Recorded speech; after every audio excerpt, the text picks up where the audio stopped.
Hello friends, welcome to Dhanvi updates. Upcoming రివ్యూలోకి వెళ్ళిపోదాం. Jagadhatri Kedar JD కేడీగా మినిస్టర్ ఇంటికి డోర్స్ బద్దలు కొట్టుకొని మరీ వెళ్తారు. వెళ్ళి నువ్వు ఫింగర్ ప్రింట్స్ ఇవ్వాల్సిందే ఆదిత్య, మినిస్టర్ కొడుకు పేరు ఆదిత్య. ఫింగర్ ప్రింట్స్ ఇవ్వకపోతే మేము ఏం చేస్తామో, ఎలా నిన్ను లాక్కు వెళ్తామో మాకే తెలీదు అని చెప్పేసరికి ఇంక వాడేమో చేతులు వెనక్కి పెట్టి దాచుకుంటూ ఉంటాడు. నేను ఎలాంటి తప్పు చేయనప్పుడు నా ఫింగర్ ప్రింట్స్ని నేను ఎందుకు ఇవ్వాలి అని అంటాడు. ఎలాంటి తప్పు చేయలేదా?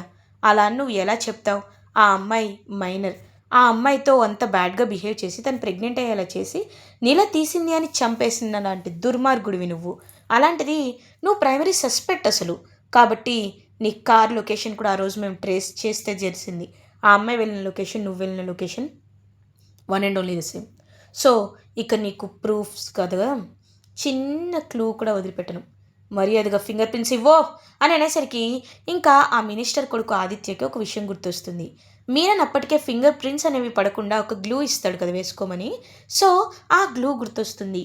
నేను ఆ గ్లూని వేసుకున్నాను కదా, ఇప్పుడు ఫింగర్ ప్రింట్స్ ఇచ్చిన ఎలాంటి అవకాశం అంటే ఎలాంటి ఛాన్స్ ఉండదు అని చెప్పి చాలా పొగరుగా ఓకే అని చెప్పి ఫింగర్ ప్రింట్స్ అయితే ఇస్తాడు. సో ఫింగర్ ప్రింట్స్ ఇచ్చిన తర్వాత ఇంకా ఫింగర్ ప్రింట్స్ని డిటెక్ట్ చేసే ఫారెన్సిక్ ఆఫీసర్ ఏమో ఇంకా మొత్తం చెక్ చేస్తారు. బట్ ఎలాంటి ఫింగర్ ప్రింట్ మ్యాచ్ అవ్వదు. ఎందుకంటే మేడం, మనకు ఫింగర్ ప్రింట్ వేసేటప్పుడు మధ్యలో లైన్స్ ఉంటాయి కదా, ఆ లైన్స్ అనేవి డిటెక్ట్ అవ్వటం లేదు మేడం అని చెప్తారు. ఇంక వెంటనే దొంగచాటుగా ఉన్న మీనన్ అండ్ ఆ మినిస్టర్ కొడుకు ఇద్దరూ ఎంతో హ్యాపీగా నవ్వుకుంటూ ఉంటారు. అప్పుడు జేడి వాడి చెయ్యిని గట్టిగా పట్టుకొని చూసేసరికి వాడు ఆ గ్లూ వాడాడు అనే విషయం తెలుసుకుంటుంది. ఏరా, నీకే అని తెలివితేటలు ఉంటే మీలాంటి దుర్మార్గుల్ని పట్టుకునే మాకెన్ని తెలివితేటలు ఉండాలి.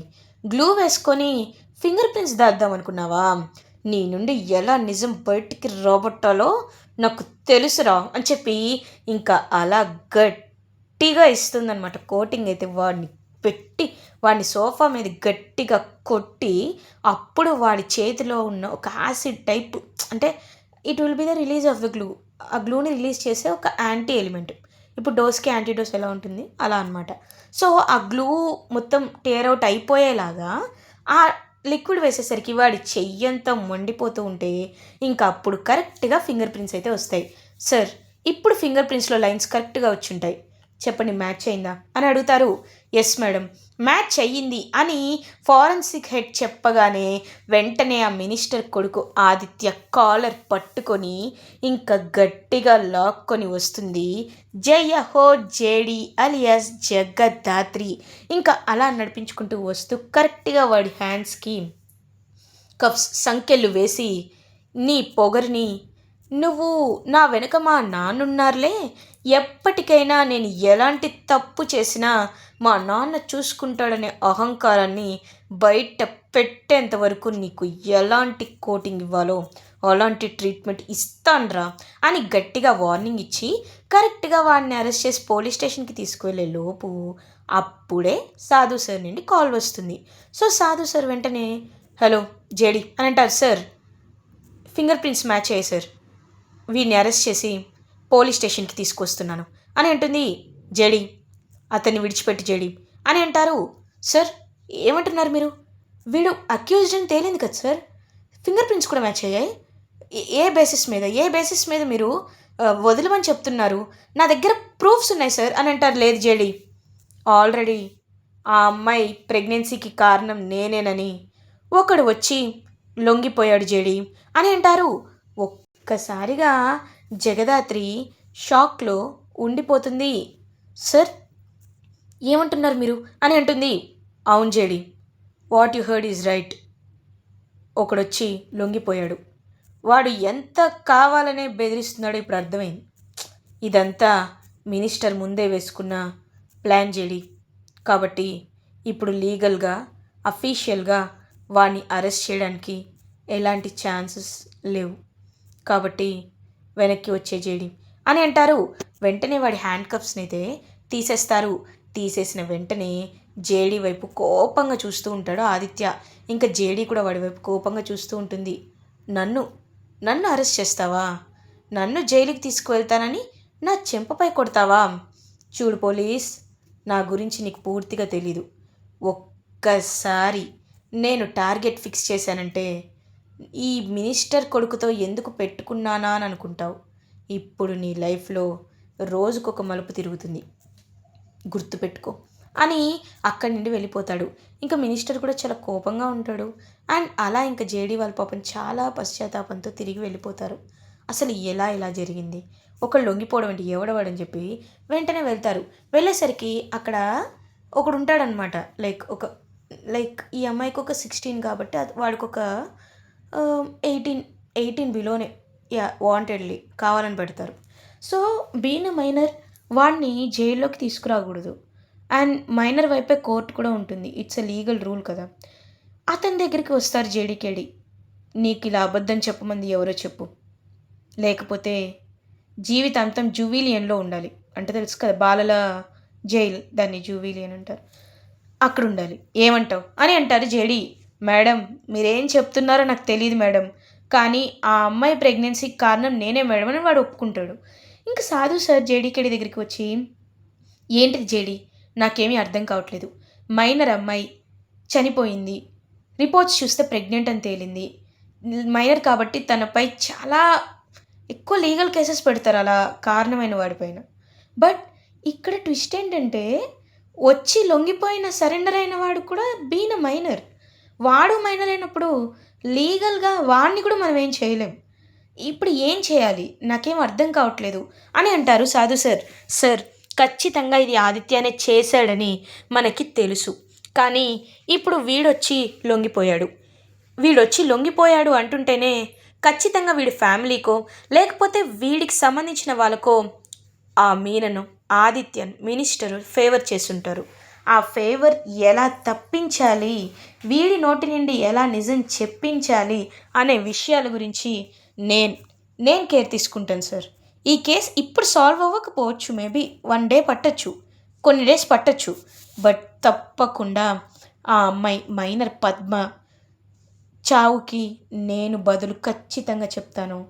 ఇలాంటి మైనర్ అమ్మాయిల జీవితాన్ని నాశనం చేస్తూ పవర్ అనే ఒక ముసుగు వెనుక దాక్కున్న క్రూర మృగాలని కనీసం ఒక నీచమైన ఒక పేడ పురుగు లాంటి వాళ్ళని ఎలా ఏరి వేస్తానో కూడా నేను ఖచ్చితంగా అందరికీ గట్టిగా సమాధానం చెప్తాను సార్ అని ఇంకా జేడీ అనేసరికి అందరూ చాలా రెస్పెక్ట్ఫుల్గా జేడీకి సెల్యూట్ చేస్తూ ఉంటారు. ఇంకా జేడీకేడి అక్కడి నుండి ఇంటికైతే వెళ్ళిపోతారు. ఇది ఇలా ఉండగా మార్నింగ్ అవుతుంది. శ్రీవల్లి ఇంకా వర్క్ చేసుకుంటూ ఉంటే, మీ శ్రీవల్లి ఎప్పుడు ఏదో ఒక పని చేస్తూ ఉంటావు ఎందుకో, కాస్త రెస్ట్ తీసుకోపో అని అంటుంది వైజయంతి. పర్లేదమ్మా అని అంటుంది శ్రీవల్లి, నీకు ఒక మంచి పెళ్లి సంబంధం చూడమంటావా అని అంటుంది. వెంటనే సుధాకర్, ఏంటి సమాధానం నేను అడిగిన దానికి ఇవ్వకుండా ఇప్పుడు శ్రీవల్లికి పెళ్ళి అని టాపిక్ మారుస్తున్నావు, ఏం చేయాలనుకుంటున్నావు అని అడుగుతారు.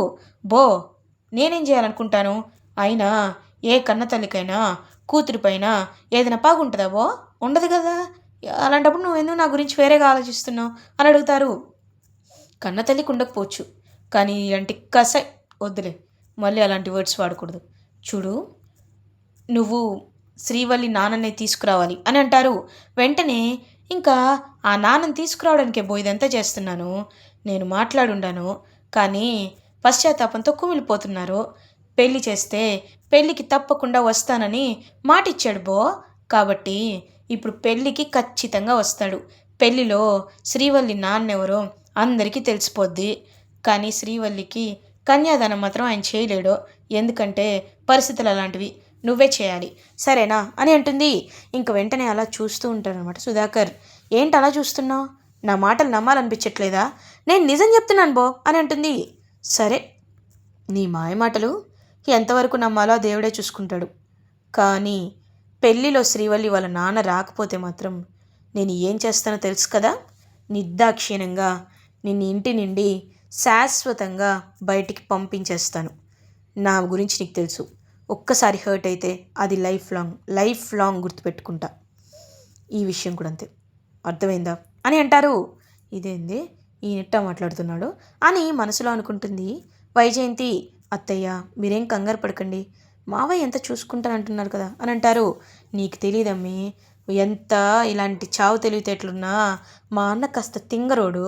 ఆ తింగరోడిని కాస్త జాగ్రత్తగా డీల్ చేయాలి. లేకపోతే ఈ జగదాత్రి కేదార్ లాంటి వాళ్ళ ఆటలో మా అన్న ఖచ్చితంగా చిక్కుకుపోతాడు అని అంటుంది. అది కూడా కరెక్టే. అయితే మావయ్యని కాస్త జాగ్రత్తగా ఉండమని మీరే చెప్పండి. శ్రీవల్లికి ఏదో ఒక గంతకి తగ్గ బొంత అనే సంబంధాన్ని తీసుకొచ్చేసేయండి అని అంటారు. దానికి ఎలాంటి వాడు కావాలి? ఏదో రోడ్ సైడు ఉండేవాడో, లేకపోతే తినడానికి తిండి లేనోడో అయితే సరిపోతుంది అని చెప్పి వైజయంతి అనుకుంటూ ఉండగానే then the twist will be revealed. And అలా శ్రీవల్లి అయితే ఒకసారి వెజిటేబుల్స్ కొనడానికి షాపింగ్కి అయితే బయటకు వస్తుంది. అప్పుడే కరెక్ట్గా శ్రీవల్లి కళ్ళ ముందు ఒక కార్ అయితే ఆగుతుంది. వెంటనే శ్రీవల్లి, ఎవరు నువ్వు, ఏంటా ర్యాష్ డ్రైవింగ్ అని అంటుంది. కార్ దిగి చూడగానే డెప్యూటీ కలెక్టర్ కొడుకు అక్కడ ఉంటాడు. డెప్యూటీ కలెక్టర్ కొడుకు కృష్ణ అక్కడ ఉంటాడు. ఆ రోజు ఇద్దరు ఆర్గన్ ట్రాఫికింగ్లో చిక్కుకుంటారు. అండ్ కృష్ణ చనిపోయాడు అని అనుకుంటుంది కదా Srivalli. But no, that Krishna బతికే ఉంటాడు. ఇంక వెంటనే నువ్వు నువ్వు కృష్ణ కదా అని అంటుంది శ్రీవల్లి. అవును శ్రీవల్లి, నన్ను బాగానే గుర్తుపెట్టుకున్నావే అని అంటారు. నిన్నెలా మర్చిపోతాను, ఆ రోజు ధైర్యంగా నువ్వు చావుకి ఎదురు వెళ్ళావు కదా అని అంటారు.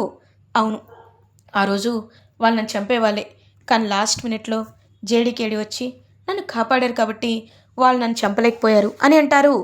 ఓ అవునా అని చెప్పి శ్రీవల్లి అండ్ కృష్ణ ఇద్దరు అయితే, డెప్యూటీ కలెక్టర్ కొడుకు కృష్ణ ఇద్దరైతే అలా మాటలు పెరిగి శ్రీవల్లిపై అతనికి ఒక ఇష్టం అనేది ఏర్పడుతుంది. ఎలా అయినా శ్రీవల్లిని పెళ్లి చేసుకోవాలి అని కృష్ణ ఆలోచనలో పడతారు. ఇలా ఎపిసోడ్ ఎండ్ అవుతుంది. ఫర్దర్ ఎపిసోడ్ రివ్యూస్ ముందుగా మీకు కావాలి అనుకుంటే ధాన్వి అప్డేట్స్ ఛానల్ని సబ్స్క్రైబ్ చేసుకోండి. Thanks for watching friends.